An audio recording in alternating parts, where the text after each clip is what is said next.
The greatest Royal Rumble, according to the WWE at the very least. Hello guys, welcome back again to another WWE pay-per-view predictions with me, Brony459. And Ryan. And yeah, I know it's been pretty much, not that long ago since we did one, but they're pretty much shoving another pay-per-view down our throats.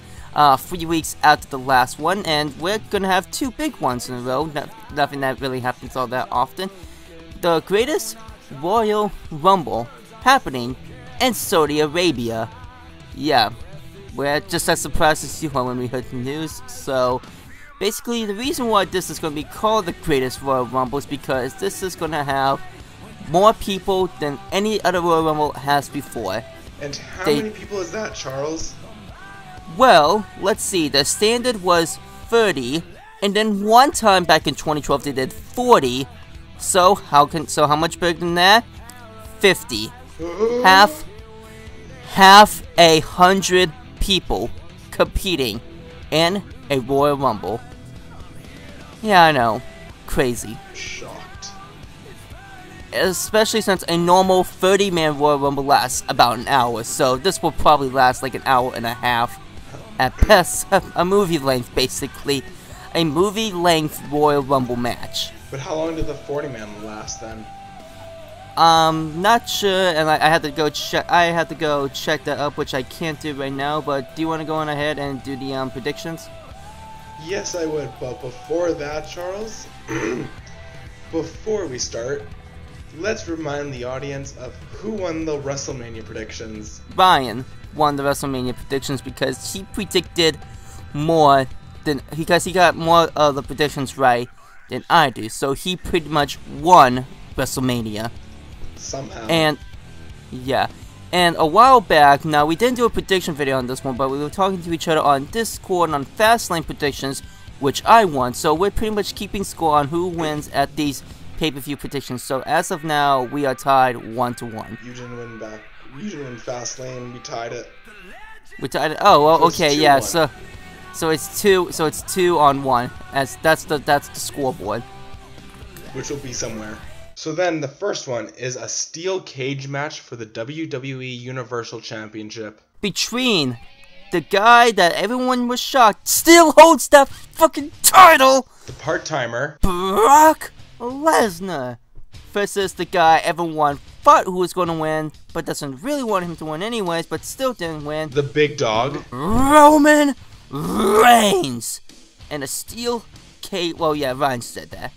So let's talk about that WrestleMania match for a moment. Like, everyone pretty much speculated the Roman Reigns was going to win, because average storytelling was everyone pretty much thought it was so obvious Roman was going to win, and we all thought too. So we pretty much had our expectations down for that match. It was not that good of a match anyways.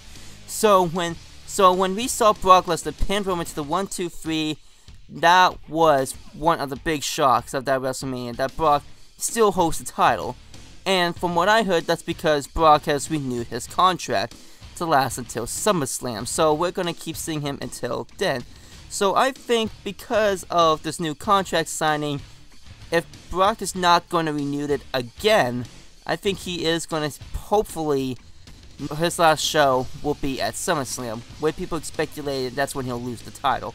So sadly, even though I still do not want him to hold it, my prediction is going to be Brock Lesnar for this one. Going back to what Charles said about the WrestleMania match against these two, you can tell Roman was determined to try for it, which shows initiative and dedication. But like Charles also said about Lesnar renewing his contract until SummerSlam, I also have to say Lesnar will win this and will lose it at SummerSlam somehow. It's not like we want him to win, but but if Roman did not beat Lesnar at WrestleMania, then we cannot expect him he's gonna win here. So sadly, Brock is gonna keep his title at Saudi Arabia. Sadly. Next matchup. It is a ladder match for the WWE Intercontinental Championship. The current title holder that won at WrestleMania, and almost in the exact same fashion, Ryan also predicted, Seth Rollins versus the leader of the Balor Club. Not really anymore, since Luke can call out SmackDown now, but Finn Balor versus the returning Samoa Joe, huge fan, versus the fuckboy, the always cocky and arrogant, The Miz. And if he wins this one, he will tie with Chris Jericho with the most times holding that title. And oh boy, do I not want that to happen. So let's talk about Miz with the Intercontinental Championship. Ever since early 2016, ever since the Raw after WrestleMania 32, The Miz just keeps constantly winning this belt. That when he does lose the belt, it's pretty much like a 2-month gap at best, and then he'll win it and carry on for so many months. They were pretty much so relying on him for holding this title for a long time that those small little gaps he wasn't champion doesn't really even feel like much. It still feels like we've been seeing him as champion for practically about 2 years now. And as much as I love the guy, I love The Miz, I don't want to see him holding this title anymore. So if I have to pick one who I think is going to keep the title, I have a good feeling that Seth is still going to retain this title. There's just a gut feeling. I know it's like a 25% chance for all 4 of them, but my gut feeling has to go with Seth freaking Rollins. My prediction is not Seth Rollins this time, believe it or not. Even though my gut is telling me Rollins, I'm going to go with Samoa Joe. That would have been my second choice. But he made his return to Raw, then got traded to SmackDown the next night, which caught everyone off guard. And I don't believe Joe has had a championship besides the NXT since the NXT. Rollins has had some, Balor has had some, and Miz has had some. Well, no, Balor hasn't either. He didn't win a title ever since NXT Championship. So if he wins at the Greatest Royal Rumble, this would be his first championship on the main roster. The reason why I think Samoa Joe is going to win it is he made a triumphant return, shocked everybody, and made his message heard. Message heard, and if it's not going to be Seth Rollins, then I believe it's going to be Samoa Joe. So for my prediction, Samoa Joe. Samoa Joe's my second choice, but I'm going with Rollins. Rollins would have been my second choice. Alright, next match is a singles match for the WWE Championship.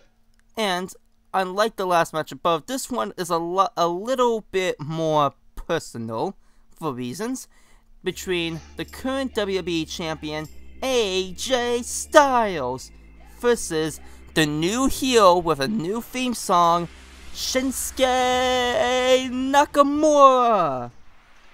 Before we say anything about this match, they made the best theme song better. I'm not sure if I honestly like it. I guess it will just take me some time to get used to it, I guess. Right. But with this match, if you guys haven't been following SmackDown for the last couple of weeks, Shinsuke has been constantly kneeling AJ in the crotch. Practically 3 weeks, well actually now the four times in a row ever since Mania. So this is basically his dirty move right here. So if I do have to predict one thing, something tells me that AJ Styles is still gonna keep his champion some way or another. Not a really reason why. It's just one of those things, you have a gut feeling, but you do not know the reason why. So if I have to pick the two, I think AJ is going to win in such a way. Like, see how I imagine what I think will be a funny way to end this match is behind the referee's back, Shinsuke will low blow AJ again and try to do a roll-up pin. But AJ kind of like fakes the blow and does like a quick roll-up pin on Shinsuke to end up winning the match because he's been wearing a cup that whole time, because you know after what Shinsuke did, you have to pretty much prepare your balls for Shinsuke's low blow attack. So I think not only is AJ gonna win, but if he wins in that style, that would be amazing. It wouldn't be the first time one of us predicted the way they'll win, but for my prediction, I'm gonna go with Shinsuke. I feel like they're gonna have a heel turn or a heel win the championship this time. I could not remember the last time a heel was on Jinder Mahal. Yeah, but that's been like for practically like almost 6 months now, so yeah, we need a new heel champion, and Shinsuke will be a perfect one, because I remember everyone was believing Shinsuke was going to win the WWE champion at WrestleMania. That WrestleMania was anything but unpredictable, by the way, but that's besides the point. Like, Shinsuke was pretty much thought of to win that belt. Like, pretty much everyone believed that, just as much as everyone believed Roman was going to be brought, but we were dead wrong on both of those. They pretty much got us on a swerve there, so maybe unlike that one, maybe Shinsuke can still win here, but I'm still going with my gut feeling for Styles here. But Shinsuke will take a, like Charles said, Shinsuke is already a heel. I think he'll give another heel run for championship. We both says it. It's a good chance for either of them, but you know, I'm gonna go with AJ, because right now I had to pretty much predict the unpredictable, but then that would be predictable, and I had to guess the unpredictable for that. So you know what? Just fuck all that. AJ. Next up is the singles match for the WWE United States Championship between, and a shocking twist on Raw, the new United States Championship, Jeff Hardy versus the Monday Maharaja, the failed project, Jinder Mahal. I love how you called him Mahal and he still won that championship. Quiet. But now this match, honestly, I was so surprised when Jeff Hardy returned and won the United States Championship off of Jinder Mahal. And now Jeff Hardy's going to go to SmackDown and Jinder is going to go to Raw. So if whoever wins this match pretty much determines what this title is going to go to. And if the Intercontinental Championship is going to go to Samoa Joe to SmackDown, more than likely Jinder Mahal is going to bring it back to Raw. And I could see that happening, especially, now I am not completely caught up on my history, so correct me if I'm wrong, but the last time I checked, India and Saudi Arabia had a decent relationship going on right now. Again, I might be wrong, so yell at me if I am. So if I am correct, I think this is going to be the cause of seeing Jinder Mahal win the championship. I don't like it, but my prediction is going to be Mahal. I love how you were talking about if Samoa Joe wins the Intercontinental, but you picked Rollins, so wouldn't your vote be for Hardy? Well, as I was saying, I'm saying if Samoa Joe does win, I mean, my pick is still Rollins, but I could still go to my pick as Jinder Mahal, so that's just the way I'm seeing it. Charles brings up a good point about if whatever the Intercontinental Champion outcome is, the reverse team is going to win the United States. So if Raw wins, SmackDown gets United States, and vice versa. Exactly. Well, as I said, Samoa Joe was my second choice, so I still have a good, strong belief Joe will also probably be the winner. But if I just have to pick between Jeff and Jinder, I have to go with Jinder. I don't like it, but that's how I'm going. I'm gonna stick with Hardy, believe it or not. Really now? Yes. I don't like. They rarely change champions like 1 week after each other. 1 week after. Don't get me wrong, it does happen. Oh, it does. But the odds are, I feel like for the United States, it will. I'm going with my gut. Like I said with Rollins, like I'm expecting Rollins to win the Intercontinental, even though I said Samoa Joe. But if Rollins wins, it will probably go to Hardy. But then the other hand is, I believe Mahal's background, like Charles said, Indian. India and Saudi Arabia have a fairly good connection. That's just from Google. But I'm going to stick with my gut and say Jeff Hardy. You got Hardy, and I got Mahal. Sad, but even though I don't want Mahal to win, sadly. Yeah. See, that's the bad feeling. It's like you predict the wrestler you do not like is going to win. Like, yeah, I know he's going to win, but I don't like it anyways. It's just so weird saying that. But next matchup is between the newly-wed tag team, Matt Hardy and the Eater of All Worlds, Bray Wyatt, teamed up although after the Ultimate Deletion, yeah, versus the new guys on SmackDown, Cesaro and Sheamus. And this couldn't be any more obvious if the match card didn't immediately just say, oh yeah, Matt and Bray are just gonna win, because that's how it's just gonna solidly go. Since Cesaro and Sheamus are now apparently on SmackDown, no other way are they gonna win the Raw Tag Team Championships. Well, if they win, they'll go back to Raw. I guess they should, but I think how WWE should have handled it is that this match should have just happened, and the winner gets to go on Raw with the Raw Tag Team belts, and the other team just goes to SmackDown. I think that would have helped make it a little less predictable, but since these guys are pretty much announced to be going on SmackDown right now, I think that's pretty much telling more than obvious that it's going to be Bray Wyatt and Matt Hardy. So that's what I'm gonna go with. I'm gonna go with the Broken Wyatts. And Bray needs a new storyline. Yeah. So what else than making him tag team champion? This would actually be. I think Bray would actually be the very first guy to hold both the SmackDown and the Raw Tag Team Championships. He held the SmackDown before with Randy Orton, so if he wins this one, he'll be the first guy to actually win both the Raw and SmackDown Tag Team belts. So that would be great on him. So, yeah.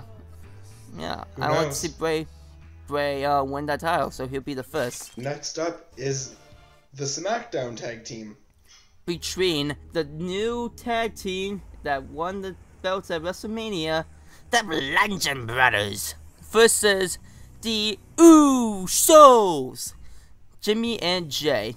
Now, last night, Eric Rowan actually got his first loss as a Bludgeon Brother, at the very least. Got his first loss as a Bludgeon Brother while Luke is still undefeated. So there might be some indication that maybe they're not as unstoppable as they see, because they did get distracted by Naomi. For a dominant tag team, getting easily distracted like that. But if I have to go, my gut feeling, the Bludgeon Brothers are popular and they're really up and rising, and people do seem to really grow into them, start to like them. So if I have to go, even if Naomi does come in and distract them, I think the Bludgeon Brothers are going to retain. You think they're going to retain? Yes, solid. I think they're going to lose to the Usos. How so? I don't think Naomi's approach in distracting the Bludgeon Brothers ain't going to do shit at the Greatest Royal Rumble at all. Even though distraction wins are pretty, not rare, but they're uncommon. Yeah, not that common, yeah. Just play someone else's music and just fake them walking out can fuck with the people's minds. And if they know they're gonna win, boom. So you think that the Usos are gonna win the tag team belts by another distraction from Naomi to the Bludgeon Brothers, basically? No distraction. It's gonna be one of the crucial points that the Usos preserve their strength and not just go all out right away, like the Bludgeon Brothers will do. Alright, fair enough. So for that, I say Usos. And for me, I'm gonna say that the champs are gonna retain. Anyways, the next matchup, which is gonna be a pre-show, like always, the Cruiserweight Championship. We're not gonna talk about this much because it's probably gonna be pre-show. Yeah. So I'm just gonna stick with Alexander. I actually did watch the 205 Live just before I started recording this, so That's great, I didn't. But 205 Live, people are starting to care about a little bit more since Triple H now took control of the show. Just saying, but still not enough, but maybe over time. But that's all I have to point out. My choice is also going to be Cedric Alexander. Just a note, the Cruiserweight Championship will not indicate a point for the winner or loser. Why not? Pre-show. What if it's not the pre-show, it's on the main show? Somehow. If it's on the main show, it counts. Alright, that's good. Next up is just a singles match. Between two legends in the business, and two guys that haven't fought each other in years, so although they have fought each other before, this would still feel like a fresh new match because of how long these two haven't fought each other. John Cena versus the leader of the Authority, one of the big businessmen in the company right now, former champion, 2-time Royal Rumble winner, 3-time Elimination Chamber winner, because he has a fuckload of accomplishments. Most losses at WrestleMania. That too. Triple H.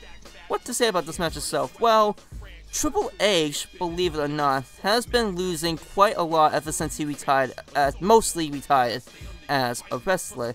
Like, the last win he really did got was in Survivor Series of 2017, when him and Braun Strowman won the men's Survivor Series match with him and Braun Strowman. But the last match he actually did win all by himself was against Dean Ambrose in a Roadblock pay-per-view back in early 2016. So yes, the last singles match Triple H has won was in early 2016, and he hasn't won a match since then. And the last match, the match he did win, was in a tag team. So now here he is in a singles match that he's gonna probably lose again.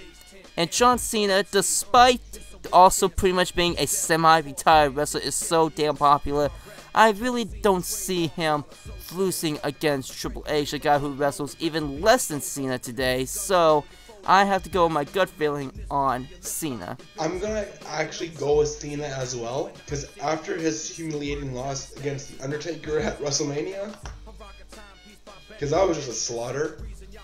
What do you mean? That was like a 5-star bout right there, man. That was like the most longest 2-minute fight I've ever seen. Exactly, 2 minutes. that was so underwhelming.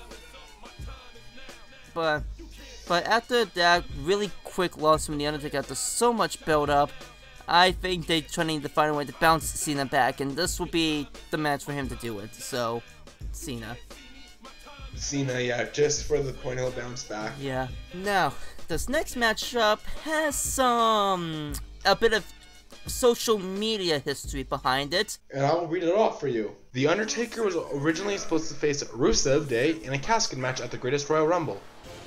Due to reasons not entirely clear, Rusev was temporarily replaced by Chris Jericho. This was explained with Rusev Day's wife Lana complaining about her husband competing in a casket match, but eventually reinserted back into the match. Jericho was restored to his original participation in the 50-man Royal Rumble. And from what I heard, Rusev has put out a tweet after this match saying, "Bury me softly, brother," which could mean so many things, but I think that is what initially caused the outrage. So, besides this history, this is still pretty much the official casket match between The Undertaker and Rusev. How I think this is gonna go though, well, believe it or not, Undertaker actually did lose a casket match to an unpredictable opponent to lose the casket match to, which was Goldust. Back in somewhere in the early 1990s, The Undertaker and Goldust were in a casket match, and surprisingly Goldust has won. So would this end up being the same thing as Rusev actually beating The Undertaker by surprise?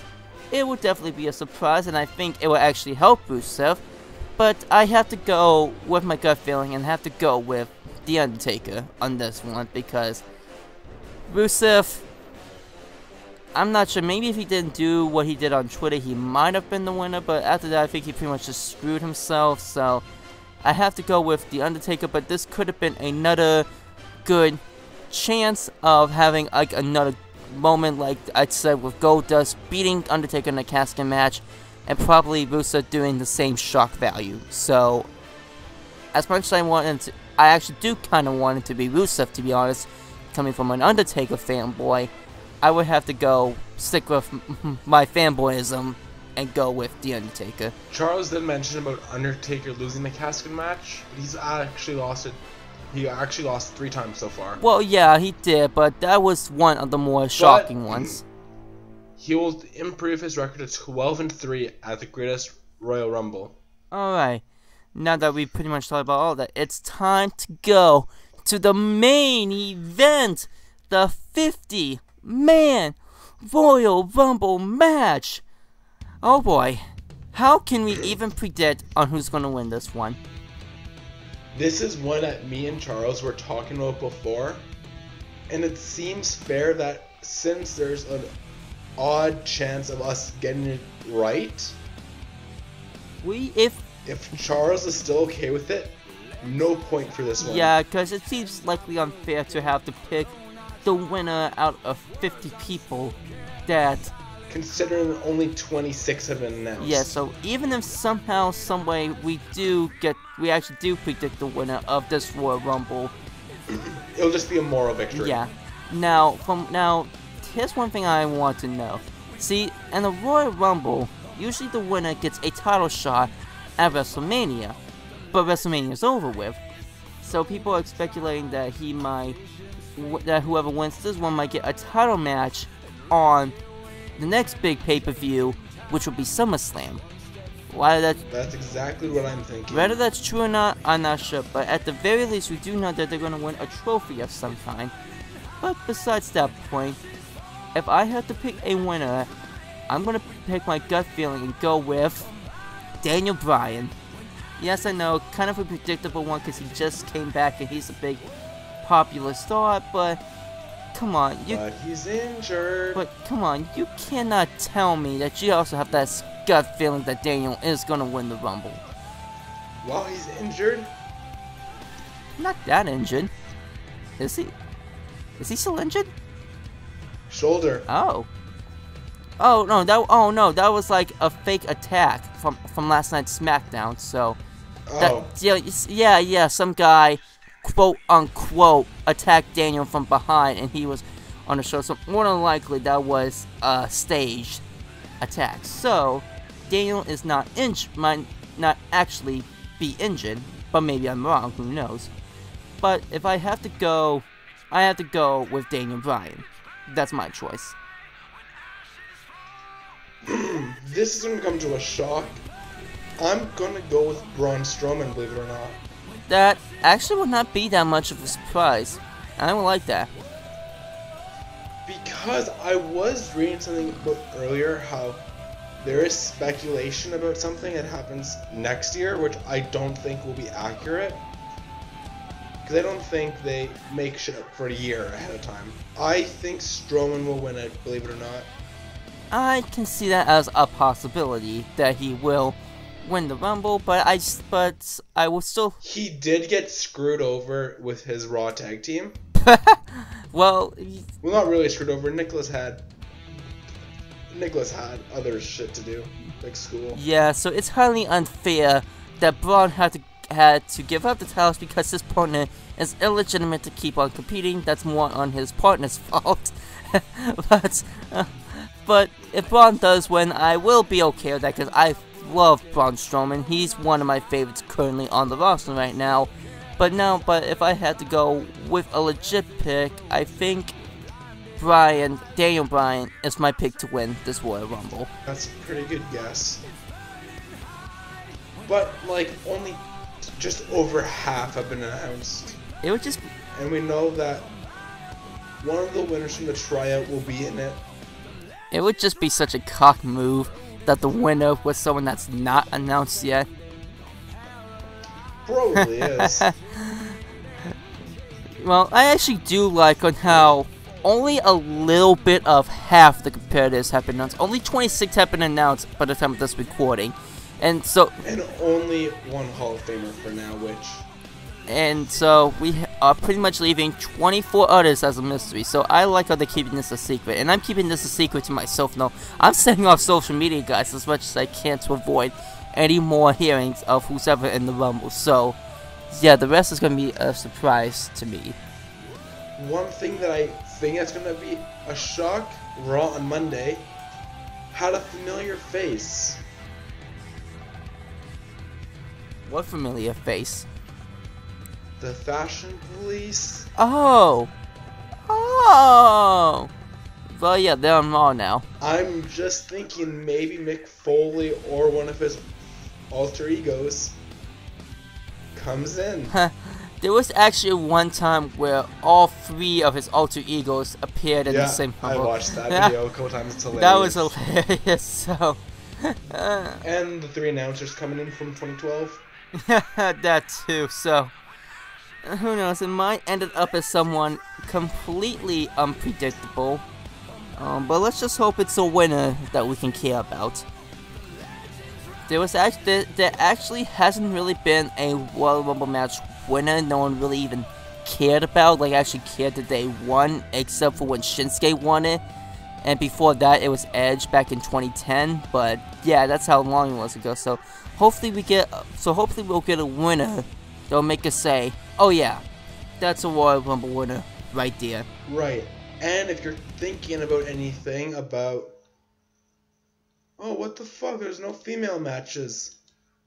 Well, the controversy with this one is Saudi Arabia has limited women's rights right now, which is sad considering how much the world has evolved. Yeah, pretty much every other country pretty much makes sure woman has no rights. Pretty much the majority of those countries that have now moved on to that, and now women have pretty much just as much rights as men do, but some rather stick with the past, which would be Saudi Arabia's this one. So sadly, none of the women are going to compete.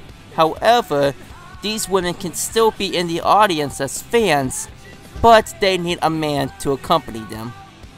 A male guardian, so brother. Oh yeah, I just freaking things out of the street. Yeah, basically. Which kind of bums me out in a way. There's no females, but oh well. We're gonna have a total sausage party at Saudi Arabia. I was gonna make a joke like, who is the most feminine member on the list right now? I was gonna say the Miz, but maybe the Fashion Police probably. Oh God. Yeah, that's my. They're not announcing the Royal Rumble yet though, so. But thank you all for watching. Yeah, I guess watching, listening. Yep. And I. As of right now, this moment in time, I am winning 2018 predictions by a score of 2-1 since we started doing this. So WWE, if you're listening to this, make sure all the guys that I predicted to win, but Ryan didn't win, so I can beat him. Please, by any going to 2-2. By any of the 1 millionth and a billionth half chance that Vince McMahon's watching this, please do this for me, man. Please, you 70-year-old fuck. Vince, if you're like Charles said, if you're watching this, you can make maybe Kevin or Sammy win as a giant fuck you. Please, anyone, please. Rey Mysterio would be pretty good too. He's won one before, but yeah, that'd be good. Anyways, thank you for watching, listening, whatever. Put your predictions in the comments below. Maybe we'll respond. One of us will respond to you. I will respond if I have time, because I work for a living. So do I, as a student. But this video will be up on Charles' channel, I believe. Well, duh, because you're seeing it on my channel right here, possibly. And we'll have Backlash predictions on my channel. Yeah, so our pay-per-view predictions will be very back and forth. On our channels. The WWE videos in general are going back and forth. Yeah. Just like. But if you're wondering like why this one's going on to Charles, is because I want to stay true to the word. Hey, we released the first one on his channel. We just released the top 15 songs yesterday on my channel. Yep, and the link to that one will be in the comment section below. It will be, I will make that comment linking it, and it will be pinned too. So yeah, no excuse to miss it. You need to watch it. Charles here did an amazing editing job. Oh, that makes me cry. It's pretty good. But thank you all for watching, listening, and stay classy. Stay lucky, my friends. Stay lucky.